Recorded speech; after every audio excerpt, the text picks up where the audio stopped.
Well, kung ganyan kung hanggang dyan lang ang kakayahan ng journalism sa Pilipinas, then hindi talaga uunlad ang ating bayan. Kasi kung makita mo ang international media, paano sila mag-present ng balita, paano sila naghahanap ng mga bagay o mga aktibidad o mga pangyayari na iba balita, napakalayo ng kalidad ng journalism sa ibang bansa ikumpara mo sa atin sa Pilipinas. Sa atin sa Pilipinas, nakita nyo ang example kung paano maglahad, mag-present ng balita ang ating media outlets. And unfortunately, kung gagawin talaga natin araw-araw na Diyos ang pera, wala talagang pagbabago na mangyayari sa ating bansa.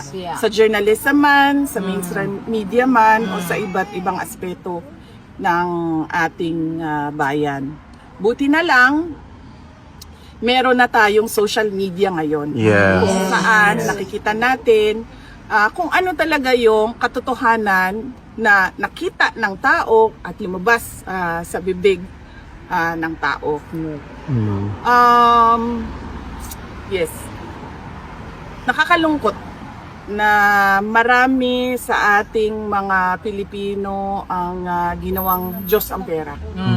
Kundi dapat ang gawin nating guide sa ating pang-araw-araw ay yung pagiging Pilipino natin. Bayanihan, disiplina, resilience, at iba't iba pang magandang asal ng Pilipino. Hindi naman kilala ang mga Pilipino noong unang panahon, hindi kilala ang mga Pilipino to be greedy. Yes. But somehow, sabi ko nga doon sa aking talumpati sa London, somehow, along the way, through the years, nagkanya-kanya yung mga Pilipino at naging Diyos nila ang pera. Hindi lahat, naging Diyos ng iba yung pera.